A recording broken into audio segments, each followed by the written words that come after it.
Welcome to this week's edition of Bob versus Willie. He's Bob Gersten. I'm Willie Witten. This is the show where we discuss topics that a lot of people don't care about, but we care about passionately.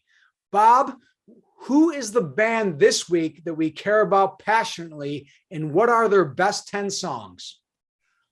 This week, we're going to be doing the top 10 ZZ Top songs. And I'll start out, and number 10 is Sharp Dressed Man from 1983's Eliminator. Now, I might mention also that a lot of times these songs made a really big impression because they were also videos.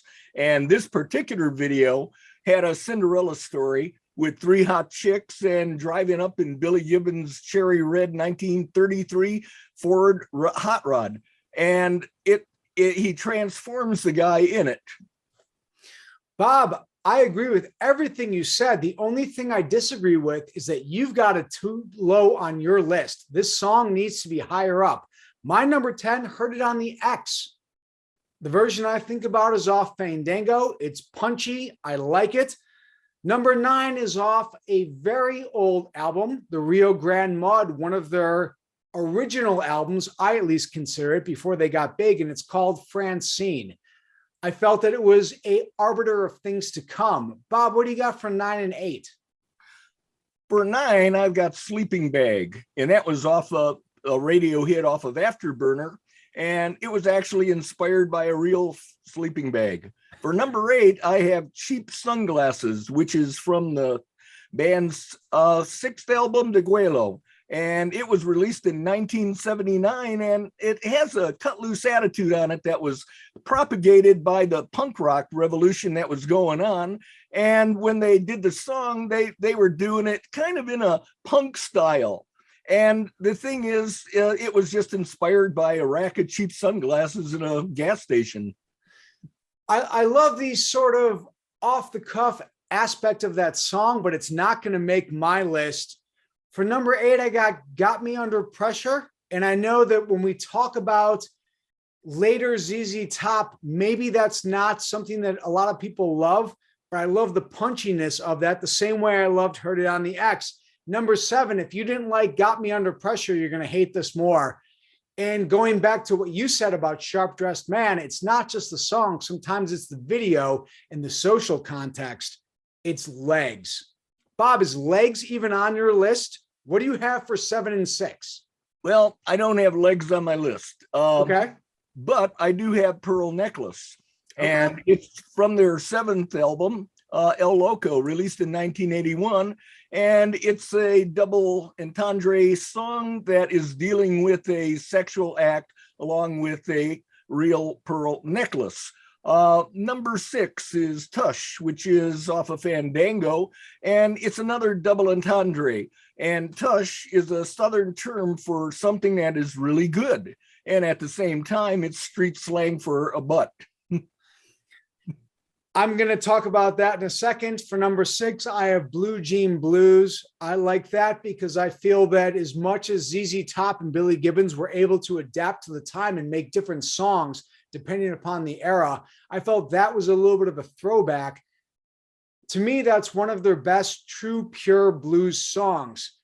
Number 5, Bob, I got Tush. You already spoke about it, so I won't go any farther than that. What do you got 5 for? Well, 5, I have one you already had, but I put it up a little higher, and that's Heard It on the X from Fandango. Okay. And it's about the Mexican radio station like XERB, where Wolfman Jack was the DJ. And later on, Wolfman Jack ended up having a TV show called Midnight Special during the 70s. I used to love watching it, but I had to get up at 6 the next morning every morning, so I'd have to go to bed after the top group came on. Number 4, I had Tube Snake Boogie. And Tube Snake Boogie is off of 1981's El Loco. And it's about a surfboard, believe it or not, and surfing. Bob, I feel like that's a little bit similar to Pearl Necklace. Is there something else there that you want to talk about? I feel like, yeah, it's about a surfboard, but I feel like it's that same double entendre. Well, of course it is. And, you know, he is going to, I mean, like the lyrics of the song are singing about, he's going over to his girlfriend's house. So something else is probably going on. Well, I don't know. I think he's just bringing her a surfboard back. For me, number 4, and I think that a lot of people will have this higher than I do because I know it's one of their most iconic songs. You see it in just about every movie. Anytime we get this sort of Southern Middle Texas feel, it's LaGrange. I'll let you talk a bit more about it. I know you know more about it just because you do so much more research than I do. Number 3 is a song you mentioned earlier, Sharp Dressed Man. I know it's not in the wheelhouse of ZZ Top, and I know that a lot of people think it's a little bit too commercial, but I think that huge riff is as good as anything they've done. Bob, 3 and 2? Well, for 3, I have one you already did, Blue Jean Blues, off of Fandango. And it's a slow tempo blues, and it's a great blues song, Yeah. And I also have one you already did, LaGrange. And on that one, I mean, it was about a house of ill repute in Texas that was actually legal until 1973. And they made a movie out. Well, they made a play first, Best Little Whorehouse in Texas, and then they made a movie, and that kind of gave Dolly Parton the part.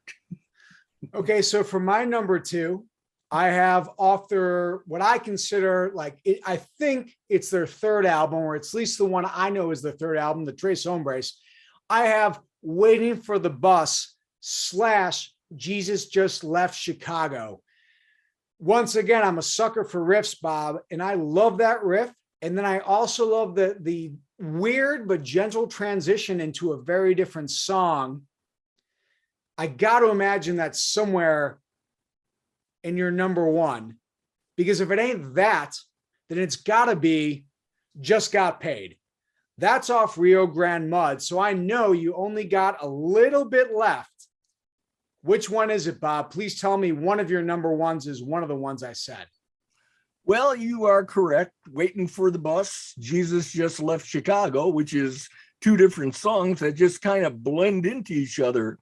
And that was a song that was kind of a interesting tale about a guy that catches a bus in Chicago and ends up going down to New Orleans, and he's got a bottle of hooch on the bus, and then he turns water into wine when he gets down south. All right, so now that we've had our list, here's what I'm going to say about yours. I'm not saying it needs to be number 1. I'm surprised that you don't have Just Got Paid anywhere on your list. Bonamassa has covered it. A bunch of people have covered it. I'm a sucker for riffs, but it's nowhere on your list. And actually, Bob, do you have anything on your top 10 from Rio Grande Mud?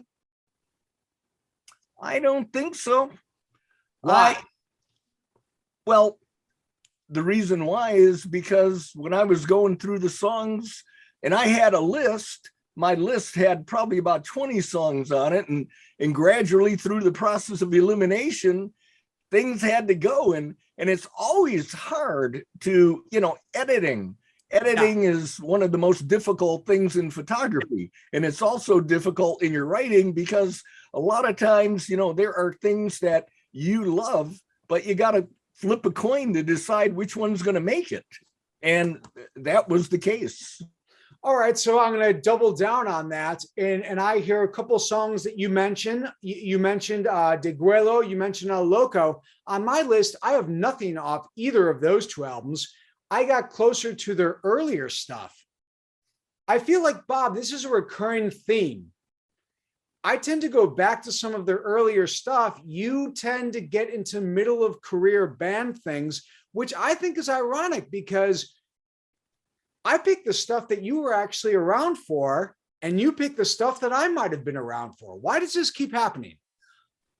Well, I think I told you before, during the 1970s, I listened to gospel music. Right. Gospel music was almost my exclusive listening. I never heard about ZZ Top until a guy that I went to Bible college with came in from Texas and started talking about ZZ Top. And that wasn't until 1976. And I didn't really start to be aware of ZZ Top until I got MTV in 1982. And then it was that. So I was mainly influenced by MTV and their videos.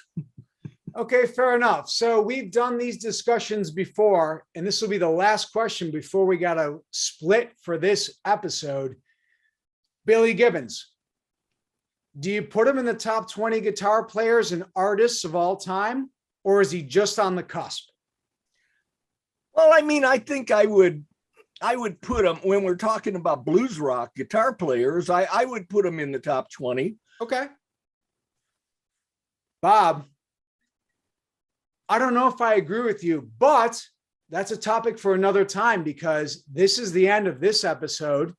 Nice chatting with you, Bob. I think it was a decent list. Anyone who's been listening to this point, please tell us what you think. Do you think our choices on ZZ Top's best songs are completely ridiculous? Who's right? With Bob's choices being middle of the career or my choices being early, which ones do you choose? But for now, he's Bob Gersten. I'm Willie Witten. We'll catch you next time on Bob versus Willie.